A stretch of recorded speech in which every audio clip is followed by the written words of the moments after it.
chers élèves. Je vous dis soyez bienvenus avec moi pour la leçon d'aujourd'hui. On a les grands types de la phrase. Et à partir de cette leçon, on va essayer de répondre à deux questions. La première question, qu'est-ce qu'une phrase? Plusieurs fois on parle de la phrase, mais est-ce qu'on sait le sens de la phrase? Qu'est-ce que ça veut dire la phrase? La deuxième question, quels sont les grands types de la phrase? Regardez avec moi. Tout d'abord, on va commencer par la définition de la phrase. La phrase est un ensemble de mots qui sont reliés ou bien enchaînés pour avoir un sens complet. C'est un groupe de mots. La phrase est un groupe de mots, un ensemble de mots qui sont reliés et qui sont enchaînés pour avoir un sens. Si on regarde l'exemple, je suis content. Comme vous voyez, cette phrase comporte trois éléments. Je, le sujet, suis, c'est le verbe, et content. Les trois éléments, ils sont enchaînés, l'un complète l'autre pour avoir un sens complet et pour donner un sens à la phrase. Maintenant, on passe au grand 2. Quels sont les grands types de la phrase? Le premier type de la phrase, c'est la phrase simple. Par exemple, je suis content. La phrase simple est une phrase qui a un seul verbe conjugué. La phrase simple, la phrase je suis content, elle contient un seul verbe conjugué.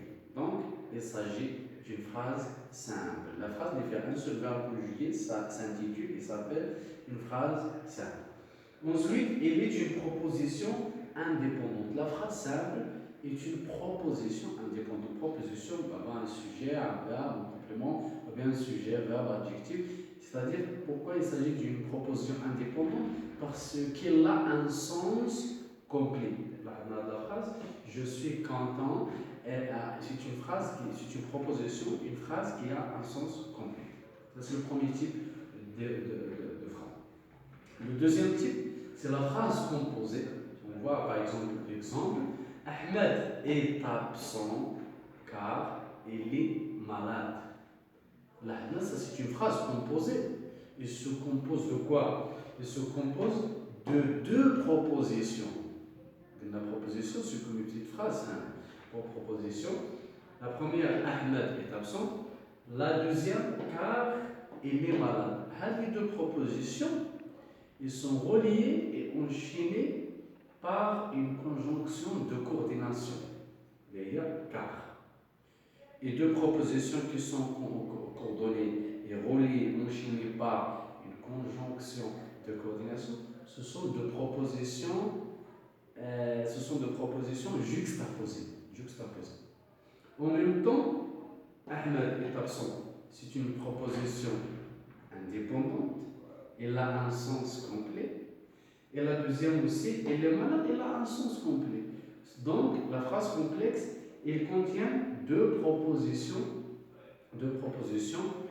juxtaposées, deux propositions coordonnées par une conjonction de coordination. Ensuite, une phrase complexe peut avoir deux verbes conjugués au plus. Par exemple, le verbe de la première proposition, Ahmed est absent, le verbe ici, il est conjugué. Le deuxième, c'est le verbe être aussi, il est malade, donc il peut contenir deux verbes conjugués au plus. Passons à la deuxième phrase. J'ai eu un message, virgule, je vais le lire. Là aussi, ça c'est une phrase composée. Il contient deux propositions, indépendantes.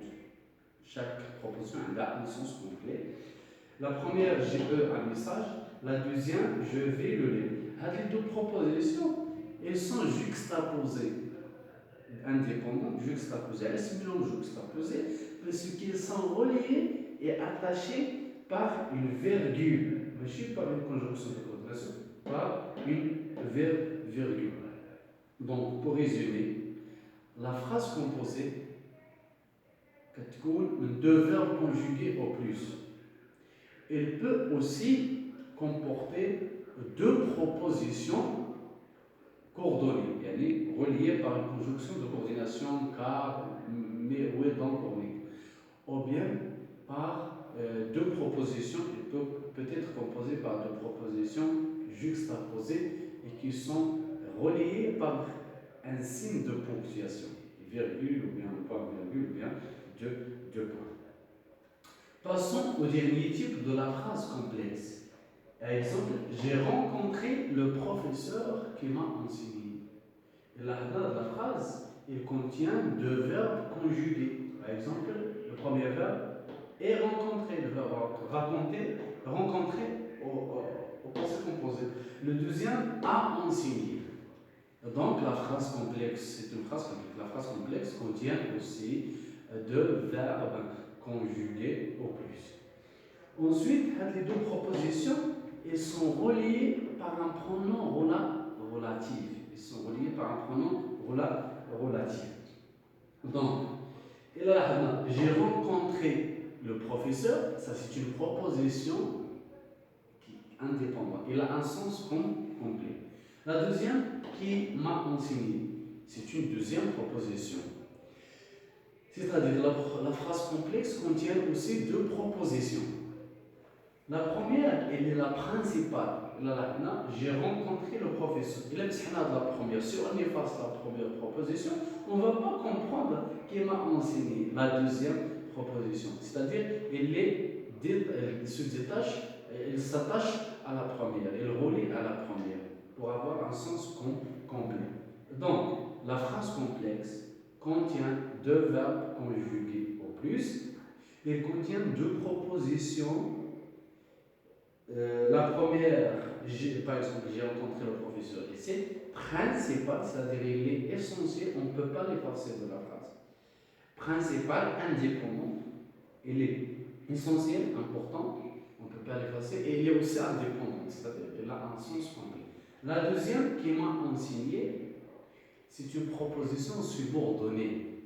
Subordonnée, c'est-à-dire, on l'appelle subordonnée indépendante parce qu'il a besoin, de la première, pour avoir un sens complet. Donc, pour conclure, la phrase est un groupe de mots, un ensemble de mots enchaînés, reliés pour avoir un sens complet. Et les grands types de la phrase, on a la phrase simple, la phrase composée et la phrase complexe. Et n'oubliez pas que les types de phrases les plus fréquents, que vous savez, interrogative, impérative, exclamative, interrogative, donc ce sont des phrases, des types de la phrase simple. Ce sont des types de la phrase simple.